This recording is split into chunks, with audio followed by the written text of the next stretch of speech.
مفتی ضیاء الرحمان قاسمی نے تمام مہمانوں کا شکریہ ادا کیا اور حضرت صدر گرامی قدر کی دعا پر پروگرام کا اختتام ہوا۔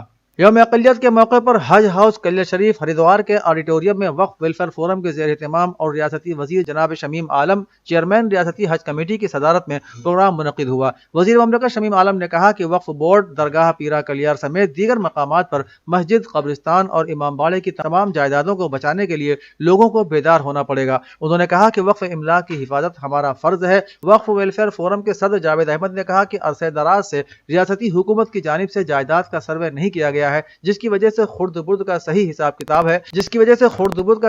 کتاب اور ناجائز جائیدادوں کا پتہ نہیں چل پا رہا ہے۔ امروہہ شہر ممبر اسمبلی اور لوک لیکھا سمیتی کے چیئرمین محبوب علی نے آج اپنی رہائش گاہ محلہ دانشمندان میں 200 لحافوں کی تقسیم کی اور مزید لوگوں کو مدد کا بھروسہ دلایا۔ انہوں نے کہا کہ آج سردی میں شدت بہت ہے، سبھی اس سے بچیں اور دوسروں کو بھی بچائیں۔ یاد رہے کہ محبوب علی ہمیشہ سے ہی غریب، بے سہارا اور نادار لوگوں کی مدد کرتے ہیں، چاہے لاک ڈاؤن ہو یا کوئی وبا۔ انہوں نے ہمیشہ غریب بے سہارا افراد کی مدد کی ہے۔ اس موقع پر ڈاکٹر آفتاب سیفی، مختار نقوی، دھرم پال سنگھ، انصر حسین سمیت دیگر کارکنان بھی موجود تھے۔ ڈاکٹر اسلم جمشید پوری نے ایک ادبی پروگرام میں کہا کہ فیض احمد فیض کا شمار 20ویں صدی کے اہم غزل اور نظم کو شعرا میں ہوتا ہے۔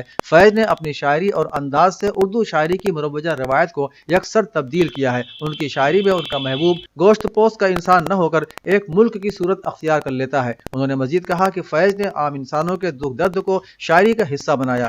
پروگرام کا آغاز فاروق شیرانی نے تلاوت کلام پاک سے کیا۔ پروگرام کی صدارت پروفیسر اسلم جمشید پوری نے کی۔ نظامت عظما پروین اور شکریہ کی رسم سیدہ مریم الہی نے ادا کی۔ سماجی کارکن RTI ایکٹیوسٹ سلیم بیگ نے اتر پردیش اردو اکیڈمی میں جاری مبینہ مالی بے ضابطگیوں کے لیے قانونی چارہ جوئی کا اشارہ دیتے ہوئے مطالبہ کیا ہے کہ یوپی اردو اکیڈمی کی ابھی تک کارکردگی کا غیر جانبدارانہ جائزہ اور اس میں مبینہ مالی و انتظامی بے ضابطگیوں کی جانچ کی جانی چاہیے۔ مسٹر بیگ نے یوپی اردو اکیڈمی کی کارکردگی پر سوال اٹھاتے ہوئے کہا کہ اردو IAS کوچنگ سینٹر سے آج تک ایک بھی امیدوار مقابلہ جاتی امتحان میں پاس نہیں ہو سکا۔ قابل ذکر ہے کہ یوپی اردو اکیڈمی میں مبینہ مالی بے ضابطگیوں اور کارکردگی پر ہمیشہ سے سوالیہ نشان لگتے رہے ہیں۔ اس سے پہلے اکیڈمی نے سال 2018 کے ایوارڈ یافتگان کی فہرست میں اکیڈمی کے چیئرمین سمیت 3 ممبروں کے نام بھی شامل کر دیے تھے، جس کا فوری نوٹس لیتے ہوئے حکومت نے پابندی عائد کر دی تھی اور جانچ کا حکم دیا تھا۔ اکیڈمی نے سال 2020 کے ایوارڈ یافتگان کی لسٹ جاری کر دی ہے، لیکن 2019 کی لسٹ جاری نہیں کی گئی ہے۔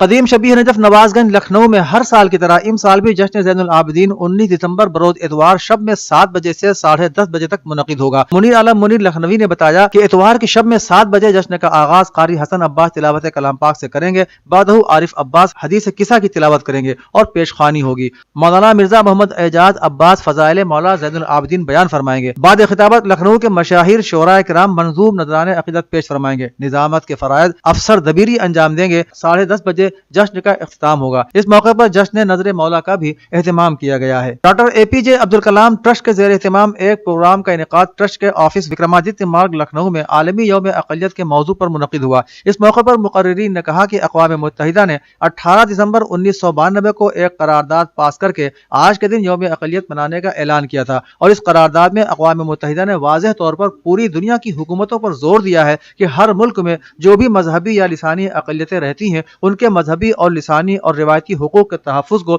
ہر ملک کو یقینی بنانا چاہیے۔ اس سلسلے میں اقلیتوں کے ساتھ پورے طریقے سے حق اور انصاف کے ساتھ بنیادی حقوق انسانی کے تحفظ کو بھی یقینی بنایا جائے۔ اس موقع پر پروفیسر عتیق احمد فاروقی کی کتاب رنگہائے چمن کا اجرا بھی عمل میں آیا۔ یوم اقلیت کے موقع پر مدرسہ شیخ العالم صابریہ چشتیہ حق پلازہ ابرار نگر لکھنؤ میں بھی ایک پروگرام کا انعقاد ہوا، جس کی صدارت شعیب عالم صدیقی منیجر ادارہ نے کی۔ طلباء نے ثقافتی پروگرام پیش کیے۔ پروگرام سے خطاب کرتے ہوئے مولانا اشتیاق احمد قادری نے کہا کہ اقلیتوں کے حقوق کے تحفظ کی ذمہ داری حکومت کے بنیادی فرائض میں شامل ہے۔ ملک کے آئین میں اقلیتوں کو جو حقوق دیے گئے ہیں ان میں یہ بات بھی شامل ہے کہ اقلیتی فرقے کو اپنے مذہبی عقائد کے مطابق تعلیمی ادارے قائم کرنے اور ان کے انتظامات اپنی نگرانی میں چلانے کے اختیارات دیے گئے ہیں۔ اگر کوئی حکومت اپنے آئینی فرائض کو ادا نہیں کر رہی ہے تو وہ اقلیتوں کے حقوق کی پامالی کا ارتکاب کر رہی ہے۔ یوم اقلیت کے موقع پر ایک کانفرنس بعنوان آئین ہند میں اقلیتوں کے حقوق مائنارٹی ڈیولپمنٹ فورم کے زیر اہتمام مولانا علی میاں حال ممتاز کالج لکھنؤ میں ہوئی، جس کی صدارت ڈاکٹر سلطان شاکر ہاشمی نے کی اور مہمان خصوصی کی حیثیت سے اشوکا یونیورسٹی میں اسسٹنٹ پروفیسر علی خان محمود آباد نے شرکت کی۔ خصوصی مقررین کے طور پر Saud Rais advocate high court, Harpal Singh Jaggi صدر Gurdwara Cantt, doctor Donald D'Souza chancellor Christian missionary اور کانفرنس کے کنوینر مولانا سفیان نظامی صدر مائنارٹی ڈیولپمنٹ فورم شریک ہوئے۔ ندامت ایڈوکیٹ محمد اسلم ندوی نے کی۔ کانفرنس کا آغاز قاری عبد القادر ندوی کی تلاوت سے ہوا۔ اس موقع پر فورم کی جانب سے مہمانوں کو ان کی خدمات کے لیے توصیفی سند سے بھی نوازا گیا۔ اودنامہ کے جہانما صفحے پر شائع رپورٹ کے مطابق اقوام متحدہ میں تعینات ایرانی مشن کی خاتون نائب سربراہ اور سفیر ڈاکٹر زہرا ارشادی نے اقوام متحدہ کی جنرل اسمبلی میں انسانی حقوق سے متعلق ایران مخالف قرارداد کی منظوری کے رد عمل میں کہا ہے کہ متعصب اور غیر تعمیری قرارداد منظور کرنے والوں کو، جو کہ نسل پرستی اور قبضے کے اصل حامی ہیں، دوسروں کو انسانی حقوق کا احترام کرنے کا مشورہ نہ دیں۔